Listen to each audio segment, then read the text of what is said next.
Bismillahirrahmanirrahim. Alhamdulillahilladzi anzala rasulahu bil huda wa dinil haq liyudhhirahu 'ala dini kulli wa kafa billahi syahida. Asyhadu an la ilaha illallah wa asyhadu anna Muhammadan abduhu wa rasuluhu la nabiyya ba'dah. Allahumma shalli ala sayyidina Muhammad wa ala ali sayyidina Muhammad kama shallaita ala sayyidina Ibrahim wa ala ali sayyidina Ibrahim wa barik ala sayyidina Muhammad wa ala ali sayyidina Muhammad kama barakta ala sayyidina Ibrahim wa ala ali sayyidina Ibrahim fil alamin innaka Hamidum Majid. Alhamdulillah hari ini kita masih diberikan nikmat kesehatan, nikmat iman, nikmat Islam, nikmat ukhuwah yang menjadikan adik-adik semua di sini yang mungkin belum ada yang tahu saya, ada yang belum mengenal saya, tapi senantiasa karena ukhuwah tersebut percaya gitu untuk mendengarkan materi yang akan saya berikan. Salam serta salam juga tidak lupa kita haturkan kepada Rasulullah Shallallahu Alaihi Wasallam, kedua uswah kita semua, sang pembawa sinar cahaya dari masa kegelapan yang menuntun kita semua hingga hari ini. Semoga salawat selalu diberikan kepada beliau, kepada sahabat, kepada keluarga, kepada para ulama, tabi'in, dan para pengikutnya hingga akhir zaman. Alhamdulillah hari ini materi yang saya akan berikan itu ada 2 materi ya. Saya diminta untuk memberikan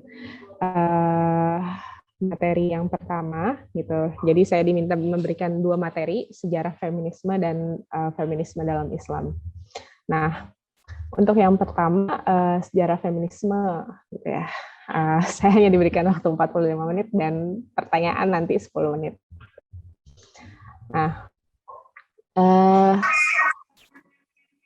ya, sebelum memulai saya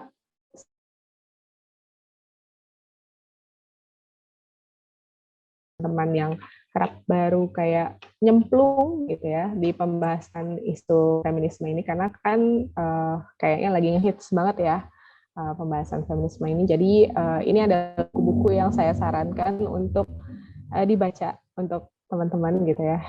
Buku ini basic dan insya Allah bahasanya cukup populis, jadi mudah untuk dipahami gitu. Jadi ada Minhaj, ada kebebasan wanita, kemudian juga buku-buku yang lainnya. Gitu. Nah, ada juga situs CGS, thisisgender.com yang bisa teman-teman akses. Nah, untuk memulai materi yang pertama, saya diminta menyampaikan 3 sub, yaitu makna dan definisi feminisme, sejarah lahirnya feminisme, kemudian perkembangan ideologi feminisme sampai hari ini. Gitu ya. Nah, feminisme itu apa sih gitu ya? Pasti teman-teman itu mungkin kalau yang baru familiar gitu ya, masih kayak belum bisa memahami apa sih feminisme gitu. Apakah dia hanya sekadar perempuan yang sekelompok perempuan yang membela hak-hak dan hak-hak perempuan gitu yang terenggut, yang tertindas seperti itu. Nah, jadi feminisme itu adalah dia adalah sebuah ideologi yang memiliki latar belakang sejarah historis gitu ya, mengenai perempuan, di mana dulu di Barat itu mereka mengalami yang namanya penindasan, kemudian juga domestifikasi, sehingga hal-hal tersebut dan para perempuan di masa tersebut melihat hal itu sebagai ketimpangan gitu, di mana banyak laki-laki yang bisa survive, kemudian yang bisa unggul di ranah publik gitu ya. Kemudian mereka merasa didomestifikasi karena mereka perempuan gitu, mereka merasa dihalangi untuk memiliki hak yang seperti laki-laki hanya karena mereka perempuan seperti itu. Nah, ideologi inilah, motivasi inilah yang menjadi dasar gerakan mereka gitu. Jadi melihat ketertindasan perempuan itu karena pertama ya, yang jadi latar belakang itu adalah karena perempuan itu tidak dapat berperan sama seperti laki-laki berperan di ranah publik. Dalam kata lain gitu ya, dengan kata lain dapat kita simpulkan bahwa para feminis atau gerakan perempuan di masa dulu gitu ya, di Barat itu melihat bahwa perempuan akan bahagia ketika dia bisa memiliki peran publik yang setara dengan laki-laki. Nah, itulah yang menjadi dasar gerakan ideologi feminisme. Nah, kemudian juga feminisme ini sejak awal abad ke-20 gitu ya, tahun 1900 sampai 2000 gitu ya, gerakannya itu dia berkembang gitu dari semula hanya hanya diskursus, hanya bagaimana mereka para perempuan ini berdemo gitu ya, menyampaikan aspirasinya gitu ya untuk memiliki hak-hak politik. Nah, sampai akhirnya mereka menjadikan analisa gitu ya, menjadikan konsep mereka, ideologi mereka sebagai pisau analisis untuk melihat sebuah permasalahan gitu dari perspektifnya mereka seperti itu. Nah, kalau dari dalam Islam mereka sudah meleburkan konsep ini gitu ya dengan istilah feminisme Islam gitu. Jadi mereka menggunakan konsep Barat untuk menyesuaikan gitu agar Islam menyesuaikan dengan konsep pemikiran dan ideologi yang mereka inginkan terhadap yang menjadi perspektif mereka, bahagianya perempuan itu seperti apa, sejahteranya perempuan itu seperti apa gitu. Jadi kalau rincian gitu ya, feminisme itu apa? Feminisme itu adalah dasar gerakan gitu ya, yang memiliki dasar ideologi yang saat ini sudah menjadi pisau analisis pada berbagai bidang keilmuan, misalnya sosial, budaya, politik, hukum gitu. Bahkan lingkungan sekarang itu ada istilahnya ekofeminisme seperti itu. Nah, hal-hal yang seperti itu. Hanya saya kalau misalnya yang lebih sifatnya pengetahuan alam gitu ya, kayak teknologi, kemudian sains gitu ya, itu masih susah untuk dimasukkan ideologi feminisme gitu, karena ya sangat sulit gitu memandang misalnya teknologi perempuan gitu kan, kita tidak bisa membagi hal menjadi demikian gitu ya. Nah, sekarang timeline singkat mengenai sejarah feminisme. Jadi garis besar gambarannya gitu ya, mereka ada terbagi dua gitu ya, dari yang sosial politik, coraknya sosial politik gitu, dan yang kedua coraknya itu kultural. Nah, sebenarnya dia ini banyak kan ini saya satuin gitu ya. Kan biasanya banyak yang membagi feminisme terhadap gelombang, kemudian membagi feminisme terhadap aliran gitu kan. Nah, sebenarnya aliran itu juga sejalan dengan gelombangnya gitu. Hanya saya di sini yang saya tuliskan itu adalah 4 aja gitu. Jadi yang memiliki corak pemikiran yang paling kontras gitu ya, yang paling berbeda gitu. Kayak misalnya yang di awal itu adalah feminisme liberal gitu ya di abad ke-18. Jadi di tahun 1800 sampai 1900 gitu. 1700 gitu sampai 1800. Nah, ini feminisme liberal. Jadi di mana perempuan-perempuan di masa tersebut melihat kenapa nih perempuan cuma karena dia perempuan, karena dia terlahir perempuan, kemudian dia memiliki sifat biologis yang berdasarkan alat reproduksinya ya, gitu. Dia melahirkan, dia menikah, kemudian melahirkan, kemudian mengurus anak, kemudian mengurus rumah, mengurus suami kayak gitu. Nah, sedangkan laki-laki yang dia tidak melahirkan gitu, dia bisa kayak cemerlang karirnya di luar gitu, di ranah publik gitu. Kenapa perempuan nggak bisa? Sedangkan ketika perempuan ingin melakukan hal yang sama, dia mendapatkan stigma gitu dari masyarakat seolah itu sangat langka. Kemudian juga ketika dia ingin melakukan hal-hal yang sama seperti lelaki, dinilai kayak melanggar norma seperti itu. Ini di Barat ya. di masa itu masih kental kaitannya dengan budaya gereja gitu ya, budaya Kristen gitu. Nah, ini tokohnya adalah Mary Wollstonecraft gitu. Dia adalah seorang borjuis. Jadi teman-teman kalau memahami dalam relasi produksi gitu ya, ada istilahnya borjuis dan dan pekerja gitu. Jadi kelompok yang memiliki privilege itu istilahnya borjuis, kemudian mereka yang ada di bawah gitu, istilahnya kasta gitu ya. Dibedakan antara dua itu, dia adalah pekerja gitu. Nah, Mary Wollstonecraft ini dia adalah seorang borjuis gitu. Sebenarnya perempuan-perempuan itu di masa tersebut juga bekerja, tapi kerjanya itu dia sebagai buruh gitu. Dia akan sulit mencapai posisinya sebagai petinggi di tempat kerjanya gitu, karena laki-laki di masa tersebut melihat ya kalau perempuan ya baiknya di sini.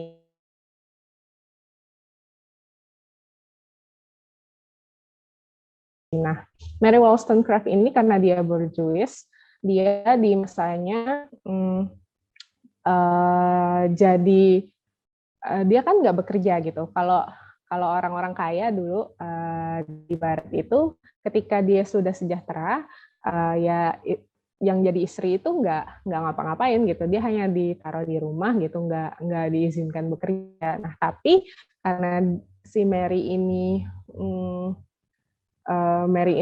memiliki rasa kayaknya dia perlu istilahnya kalau sekarang mengaktualisasikan dirinya gitu ya. Jadi dia melihat perspektif masyarakat itu dengan perspektif dia sebagai borjuis. Padahal ada juga yang mengkritik feminis liberal, terutama golongan Mary ini gitu ya, dari kalangan pekerja gitu. Mereka mengatakan bahwa ya kalau saya jadi kamu di posisi kamu, saya nggak akan menuntut untuk gimana caranya mau kerja gitu, karena dari posisi perspektif pekerja gitu, menjadi seorang borjuis gitu, perempuan yang di rumah kemudian tidak bekerja itu adalah suatu hal yang didambakan gitu. Jadi sebenarnya ketika yang bergabung di Barat itu adalah suara-suara perempuan yang mengatakan dia tertindas, itu adalah bukan suara kayak mayoritas perempuan banyak gitu, tapi adalah suara yang lebih banyak diperdengarkan gitu seperti itu. Nah, kemudian sebenarnya di ranah sosial politik ini ada kayak feminisme Marxis, kemudian juga sosialis itu. Dan feminisme liberal ini sejak kemunculan pemikiran Marxis tentang masalah ketertindasan gitu ya. Mereka kan membagi kelas, ada kelas kapitalis dan pekerja gitu kan. Nah, karena konsep itu diterima gitu ya, konsep itu diterima pada masyarakat tersebut, jadinya masyarakat tuh melihat kalau masyarakat gitu ya, society di masa tersebut melihat oh ya benar nih ada ketertindasan gitu. Jadi diakui itu bahwa ada ketertindasan kapitalis terhadap para pekerja, sehingga pemerintahan di masa tersebut mulai melakukan kebijakan-kebijakan terkait hal tersebut. Nah, feminisme itu ingin menggunakan kesempatan itu gitu supaya diterima juga gitu. Tapi mereka mengajukan relasinya adalah relasi gender gitu. Jadi di mana ada gender tertentu gitu ya. Jadi di sini case-nya gender laki-laki itu menindas gender perempuan. Tapi Marxis nggak menerima konsep itu gitu. Jadi dia nggak bisa melihat bahwa ya laki-laki menindas perempuan, karena ya mereka dalam satu kesatuan, apalagi kalau misalnya mereka sama-sama pekerja gitu. Mereka nggak bisa melihat kalau misalnya laki-laki dia buruh gitu. Nah, dia bisa menindas istrinya di rumah, itu dia nggak bisa melihat, karena dia perspektifnya kalau sudah ditindas itu dia tidak bisa menindas gitu, dia pasti tertindas gitu.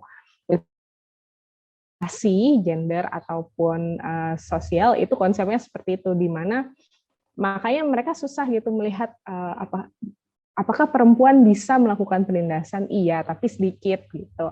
Jadi mereka lebih masuk akal gitu ketika laki-laki yang melakukan hal penindasan. Makanya kalau kayak konsep pelecehan gitu ya, mereka akan lebih marah gitu ketika laki-laki yang melakukan hal itu gitu, karena ya pasti nih laki-laki terbukti gitu telah menindas perempuan dan lain sebagainya.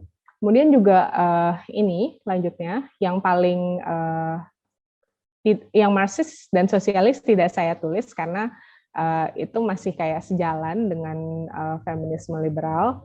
Nah, kemudian feminisme radikal ini dia juga melihat dari segi materialisme gitu ya, kayak feminisme liberal tadi, cuma yang menjadi salah satu sebabnya gitu ya, itu adalah patriarki gitu. Jadi seperti yang teman-teman tahu, ini adalah warna feminisme yang paling kental di Indonesia gitu, feminisme radikal, di mana mereka melihat bahwa ada satu sistem yang sudah berakar gitu ya di masyarakat, bahwa laki-laki lah yang harus dominan, laki-laki lah yang harus berkuasa, laki-laki itu di atas perempuan gitu. Ini adalah konsep pemikiran Barat yang melihat yang makin menguatkan alasan gitu ya, atau faktor dari relasi gender atau ketertindasan perempuan atas laki-laki itu di sini. Nah kemudian yang paling khas dari feminisme, saya lupa menceritakan, yang paling khas dari feminisme liberal di gelombangnya ini itu adalah ketika mereka menuntut untuk hak-hak politiknya, hak untuk memilih gitu. Teman-teman bisa nonton filmnya Suffragette gitu ya. Itu cerita tentang mereka menggambarkan feminis di Eropa di masa dulu, di UK khususnya gitu ya, bagaimana mereka para pekerja itu berjuang untuk mendapatkan hak pilih mereka di ranah politik gitu, karena mereka mengira gitu kebahagiaan atau mereka itu bisa didengarkan ketika mereka itu ada di ranah politik dan berperan di publik gitu. Kenyataannya enggak gitu, enggak langsung seperti itu gitu. Jadi masalahnya enggak langsung selesai seperti itu. Nah, kalau feminisme radikal itu dia konsepnya adalah melihat kebahagiaan itu ketika perempuan itu bebas melakukan apapun terhadap tubuhnya. Nah, yang paling kenapa disebut radikal ya karena dari dasar pemikiran itulah banyak perempuan-perempuan yang melakukan hal-hal yang di luar hal yang wajar gitu ya. Jadi mereka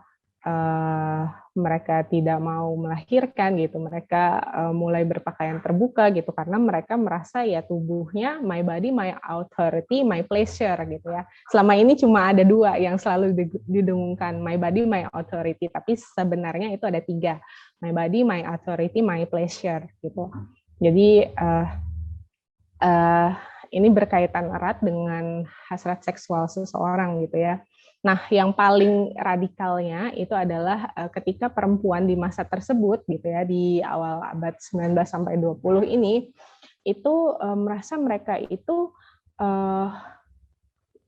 kaum heteroseksual itu adalah kaum yang tertindas gitu. Nah, mereka baru bebas dari laki-laki ketika dia sudah homoseksual alias lesbi gitu.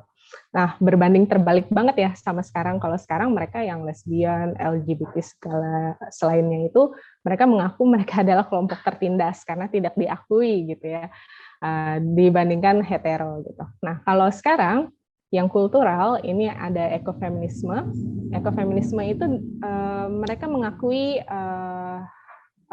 peran-peran biologis perempuan gitu, tapi mereka juga mengakui ada patriarki seperti itu, dan cara mereka untuk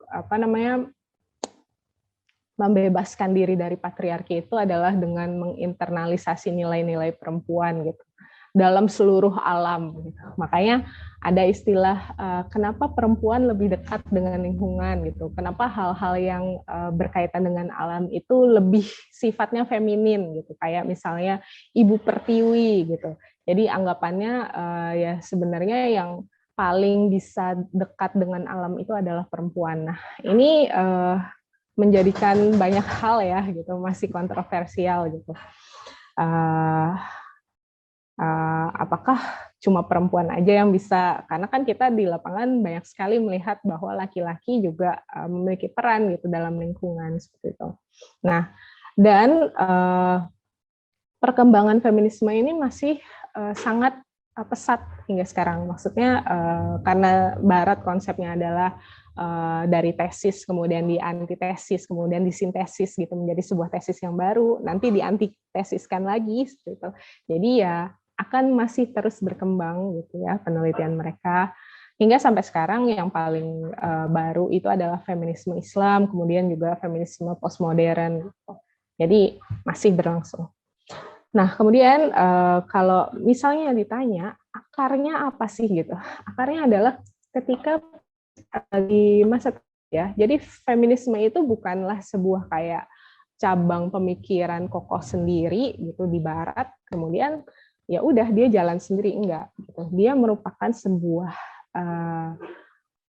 ideologi dan pemikiran yang berakar juga dari bagaimana barat melihat sesuatu gitu ya. Ya. Jadi Barat itu kan dia cenderung empirisme gitu, kemudian rasionalisme gitu. Mereka hanya menggunakan indrawi mereka, menggunakan akal mereka. Kalau nggak logis, nggak sesuai dengan akal pikiran mereka itu nggak bisa gitu. Itu bukan kebenaran. Kalau mereka nggak bisa melihat gitu, mengindrawi, memegang gitu, mencium gitu ya.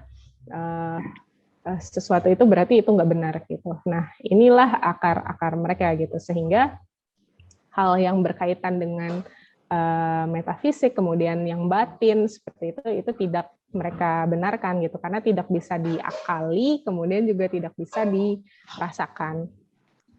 Nah, ini akarnya. Jadi sebenarnya di masa tersebut banyak sekali masih yang kayak oh ya laki-laki dan perempuan itu ya berbeda gitu ya secara biologis, kemudian juga memiliki peran yang berbeda juga nanti di ranah masyarakat. Itu sebenarnya masih menjadi pertentangan gitu ya. Nah, jadi yang menjadi perdebatan itu nggak hanya itu gitu ya, nggak hanya hak politik gitu. Ketika perempuan sudah mendapatkan haknya itu bukan berarti sudah selesai gitu diskursusnya, masih menjadi diskursus di abad tersebut hingga saat ini gitu, dan perkembangan diskursusnya cukup banyak gitu. Nah, jadi sebenarnya ketika kita berbicara dengan mengenai Barat gitu ya, feminisme ini basisnya adalah ketika dulu gitu ya kita memahami manusia gitu ya, mereka memahami manusia itu adalah satu kesatuan gitu ya, jadi fisik dan juga metafisik, lahir dan batin, jiwa dan raga. Tapi seiring dengan berkembangnya filsafat dan pemikiran di masa tersebut, mereka mulai meniadakan nilai-nilai ketuhanan, sehingga mereka membagi dua gitu. Jadi manusia itu hanya sekadar fisik, lahir, raga gitu ya. Manusia itu metafisik, batin, dan raga. Implikasinya ketika perempuan melihat hal tersebut gitu ya. Jadi hal-hal yang berkaitan dengan, kalau kita kan melihat melahirkan gitu ya, melahirkan, kemudian juga menyusui, mengurus anak, kemudian juga mengurus suami, berperan gitu, menjadi seorang orang tua, menjadi seorang anak gitu ya. Itu bukan hanya sekadar ya diri kita di dunia aja gitu, tapi kita juga melihatnya sebagai bagaimana hal tersebut menjadi sebuah ibadah gitu, agar menjadikan diri kita ini bertakwa gitu kepada Allah Subhanahu wa taala. Nah, mereka tidak mau seperti itu. Makanya mereka membedakan gitu ya antara hal yang berkaitan dengan ketuhanan gitu ya, kayak misalnya tanggung jawab mereka, kewajiban mereka, kemudian hal-hal perempuan itu dipisahkan. Makanya kenapa ada istilah gender gitu ya? Ini nanti saya cerita tentang istilah gender. Ya di sini. Nah, jadi ketika ditanya bagaimana konsep feminisme yang sekarang, ini nggak bisa kita lepaskan daripada konsep kesetaraan gender. Jadi gender itu dulu ya, ini perkembangan kata gender. Nah, semulanya itu, sorry, ini ada yang nanya atau? Oke. Jadi semulanya gender itu merupakan salah satu dari kata yang secara gramatikal itu ada di dalam kamus gitu. Jadi dia ya udah gitu, artinya sama dengan seks gitu. Maksudnya jenis kelamin gitu. Nah, hanya kayak misalnya diksi aja gitu. Jadi pilihan kata yang berbeda aja dibandingkan seks atau jenis kelamin. Nah, kemudian di abad ke-15 gitu ya, gender ini mulai disetarakan posisinya gitu dan mulai sering digunakan sebagai pengganti seks gitu. Maksudnya pengganti jenis kelamin gitu ya. Jenis kelamin kan kalau dalam bahasa Inggris seks ya gitu. Nah, ini sama gitu. Maknanya gitu. Kemudian di abad ke-20 mulailah ada seorang peneliti gender gitu ya, dia melakukan diskursus bahwa sebenarnya jenis kelamin itu tidak menentukan nilai-nilai sosial manusia gitu dalam jenis kelamin tertentu. Kayak misalnya kan kita memahami atau masyarakat biasanya melihat bahwa perempuan itu lembut dibandingkan laki-laki. Kemudian juga perempuan itu dia feelingnya lebih kuat dibandingkan laki-laki gitu, yang rasionalnya lebih kuat, rasionya lebih kuat. Nah, hal-hal tersebut itu mereka dikotomikan gitu ya. Jadi makanya kita sekarang memahami bahwa gender itu adalah jenis kelamin sosial gitu. Sedangkan jenis kelamin itu merupakan jenis kelamin biologis gitu, yang terbawa, yang kodrati gitu dari lahir gitu, yang nggak bisa dipilih. Sedangkan yang jenis kelamin sosial itu dia bisa memilih. Nah, kenapa feminis di masa tersebut memisahkan hal ini gitu? Karena mereka ingin, karena di masa tersebut ya, ketika perempuan itu ketika seseorang terlahir sebagai perempuan, maka masyarakat memandangnya dengan oh ya kalau dia terlahir sebagai perempuan berarti dia peran sosialnya haruslah perempuan gitu, yang di rumah, yang domestik gitu, sumur dapur kasur kayak gitu, hal-hal yang seperti itu gitu, yang menjadi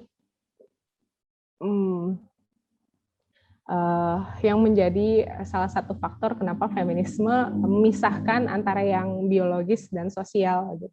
Nah, mereka memisahkan hal itu agar para perempuan ini bisa memilih gitu. Ketika dia terlahir biologis sebagai perempuan, dia tuh bisa memilih jenis kelamin sosialnya apa gitu. Apakah dia mau cenderung yang maskulin ataukah dia mau cenderung yang feminin kayak gitu.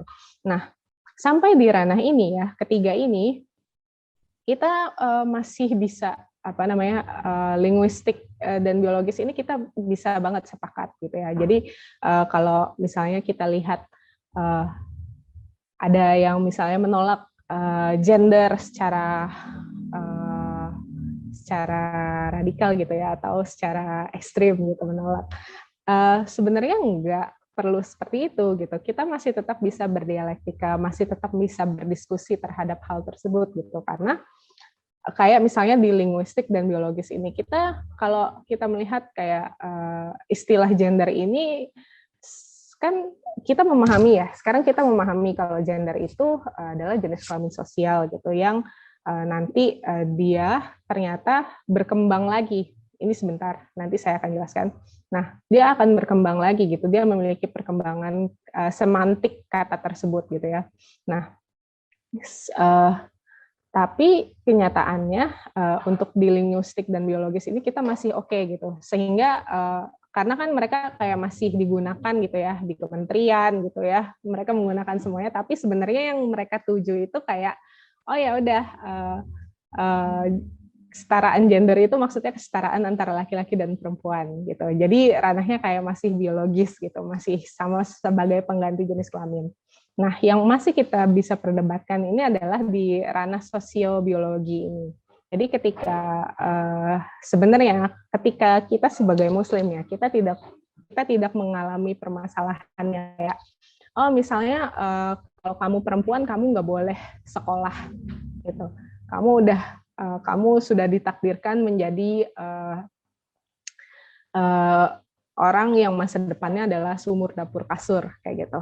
Karena kamu perempuan. Kan di Islam tidak seperti itu ya. Di Islam itu kan baik laki-laki maupun perempuan mereka wajib menuntut ilmu gitu. Kemudian nanti mereka perannya gitu ya akan diperlakukan dengan adil sesuai dengan kewajiban dan haknya masing-masing gitu ya, terikat gitu. Dia sebagai perannya sebagai anak itu ada hak dan kewajibannya, dia perannya sebagai istri ada hak dan kewajibannya, dia perannya sebagai ibu ada hak dan kewajibannya, dan itulah yang harus dipenuhi gitu ya dalam Islam. Nah, tapi sebenarnya di masyarakat, di budaya kita tetap ada itu masalah yang kayak seperti masalah patriarki tadi, kayak misalnya di masyarakat sekarang kita sering banget ngelihat masyarakat yang gitu ya, kayak udah kalau jadi perempuan nggak usah sekolah tinggi, kalau misalnya jadi perempuan nggak boleh begini, nggak boleh begitu gitu, nggak boleh berperan di ranah publik gitu, tidak boleh masuk ke ranah yang laki-laki kuasai gitu. Kayak kalau saya di teknik mesin gitu kan, saya dulu karena saya masuk di ranah yang dimana mayoritasnya adalah laki-laki. Satu angkatan saya itu kayak perempuannya cuma 11 dibandingkan 300 orang laki-laki gitu ya. Jadi dulu saya sempat kayak bangga dengan nilai itu. Wah, saya sebagai perempuan saya mampu gitu. Ada di tempat di banyak laki-laki gitu. Artinya nggak banyak perempuan yang bisa seperti saya gitu.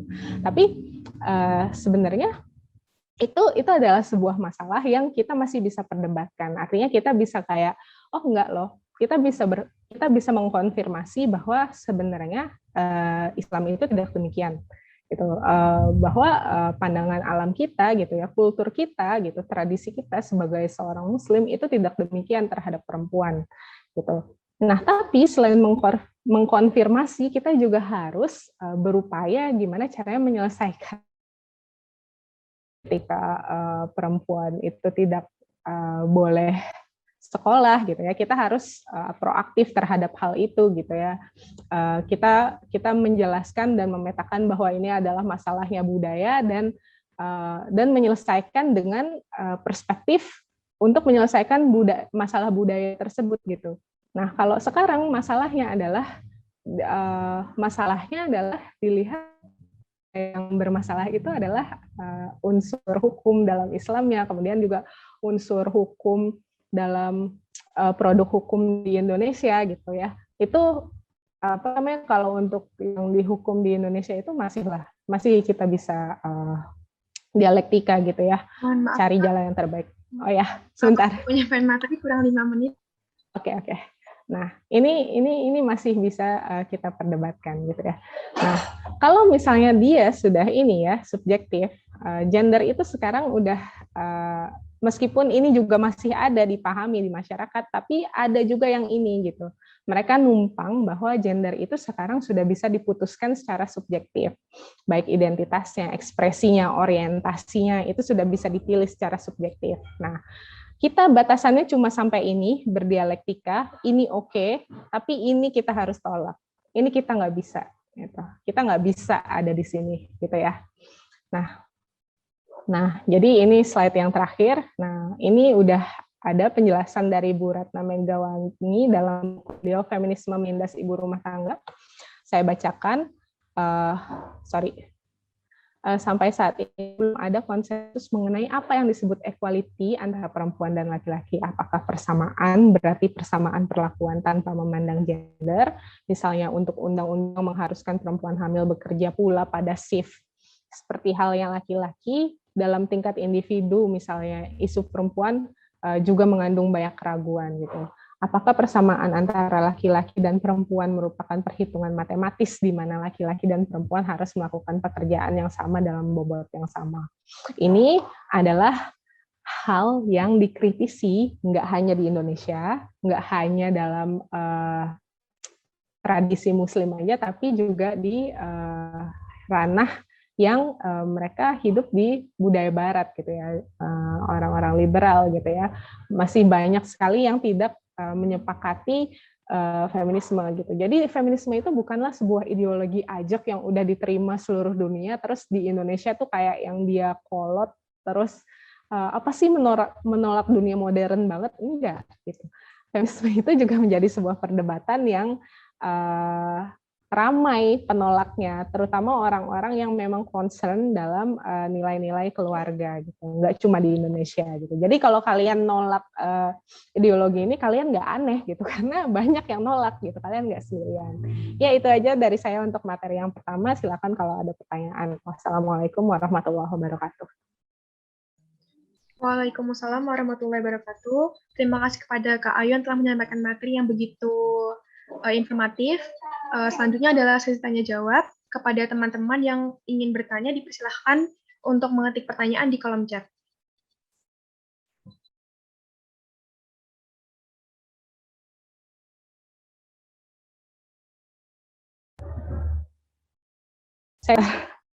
Perempuan dicabut, mereka tidak boleh menunjukkan rambut, memakai pakaian fashion, dan keluar rumah semau mereka.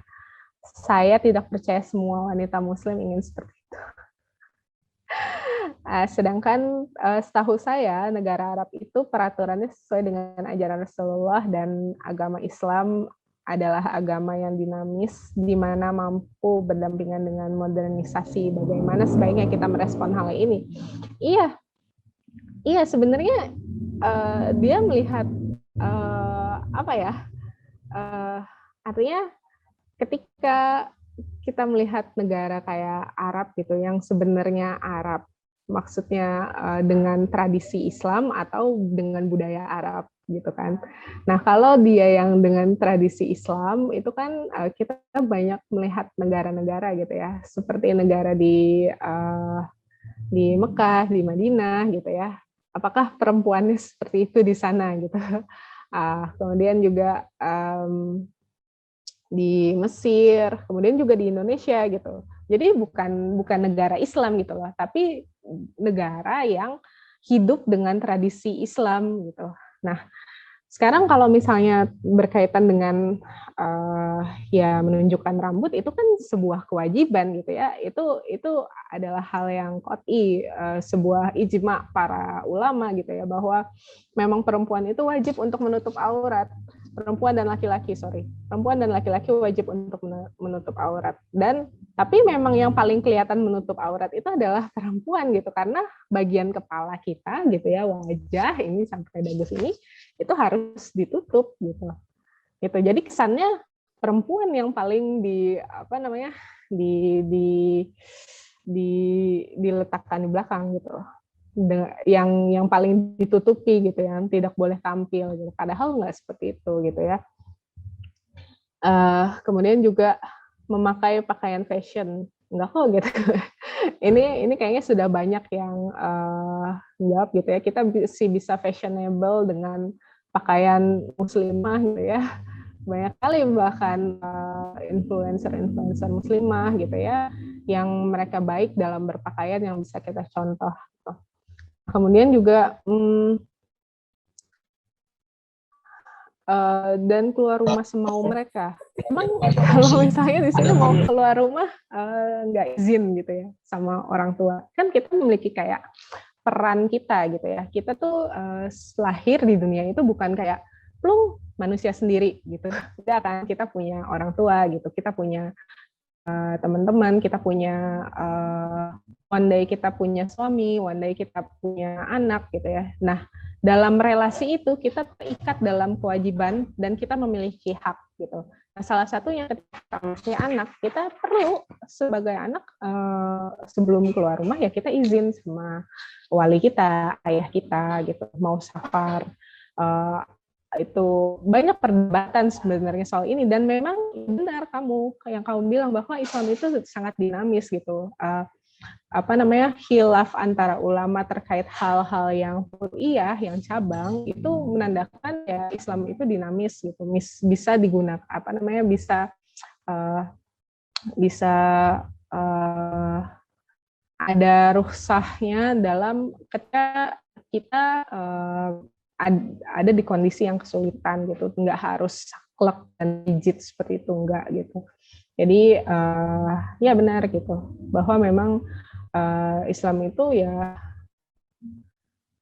Ya sebenarnya hal yang paling moderat itu adalah Islam gitu ya, beragama dengan yang cara paling sesuai dengan zaman apapun ya Islam gitu. Nah, bagaimana sebaiknya kita merespon hal ini? Ya, ketika kita dihadapkan dengan pemikiran seperti itu, ya kita tinggal lihat aja gitu ya. Saya selalu membawa cerita ini. Jadi di Aceh itu ada namanya eh, Ratu Tajul Alam Safiatuddin gitu ya. Beliau adalah seorang anak raja di Aceh. Jadi di awal abad ke-20 gitu ya. Kan kita tuh selama ini mengetahuinya bahwa Indonesia itu dijajah 3,5 abad gitu ya. Tapi sebenarnya bukan Indonesia keseluruhan dari Sabang sampai Merauke gitu, tapi kebanyakan yang dijajah itu adalah Pulau Jawa. Nah Aceh, Padang gitu ya, mayoritas Sumatera itu bebas dari Belanda gitu karena mereka keislamannya sangat kuat gitu dan mereka bersedia kayak berperang berjihad melawan penjajah gitu ya.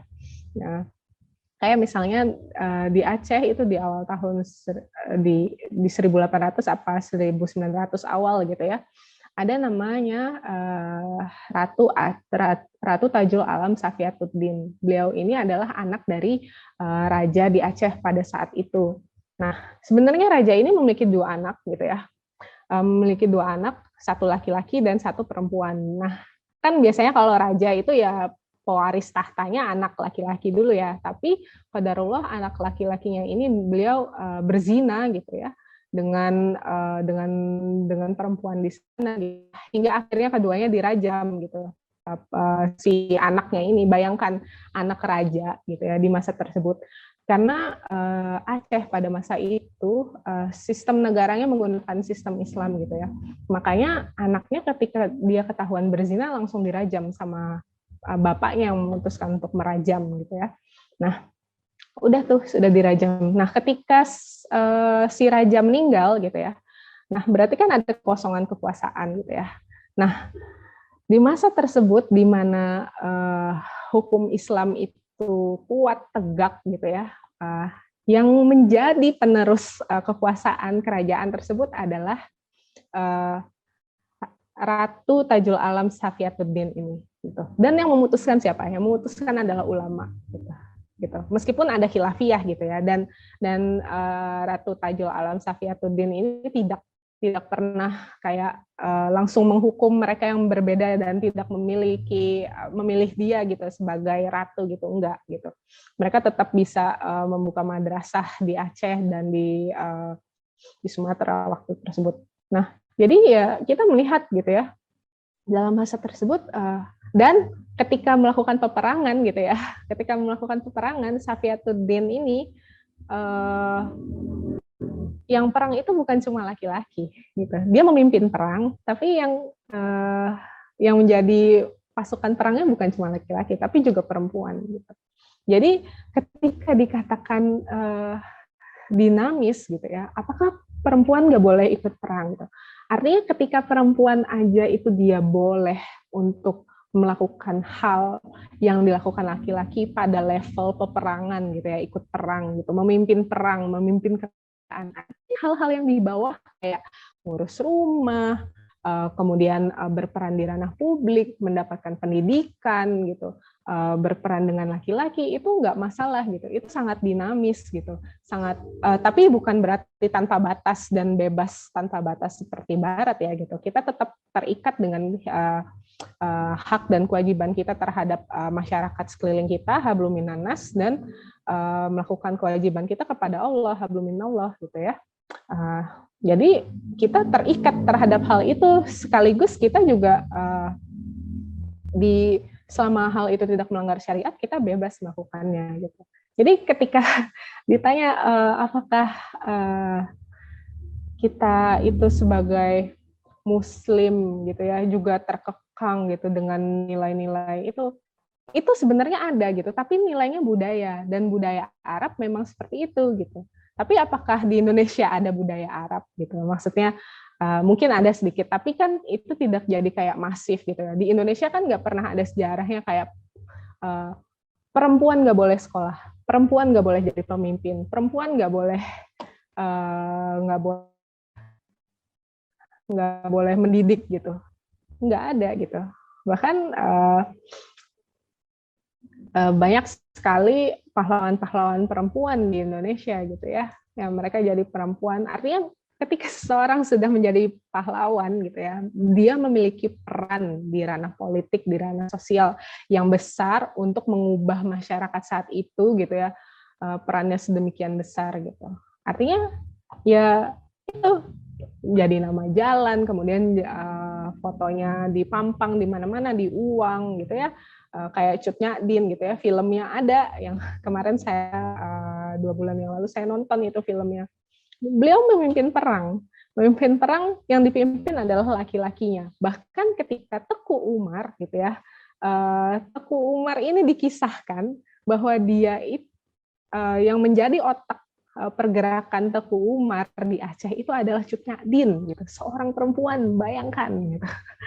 Jadi ketika dikatakan di Indo, Islam itu perempuannya kolot, kemudian jumut, kemudian juga jadul ya, mungkin mereka belum melihat Islam yang lain gitu, mainnya masih yang di sana-sana aja gitu ya. Nah, perempuan muslimah dalam menyikapi feminisme nanti ya di berikutnya. Maaf Kak, ya. Untuk sesi jawab sudah berakhir. Ya, oke. Mungkin bagi yang ingin bertanya, bisa menanyakan melalui chat pribadi atau melalui platform apa Kak? Nanti via kamu aja ya. Oke, baik. Mungkin dari panitia pertanyaan dari panitia aja. Akan diteruskan ke Kak Ayu untuk dijawab. Iya. Baik, terima kasih kepada Kak Ayu. Selanjutnya adalah sesi ice breaking yang ditunggu oleh teman-teman.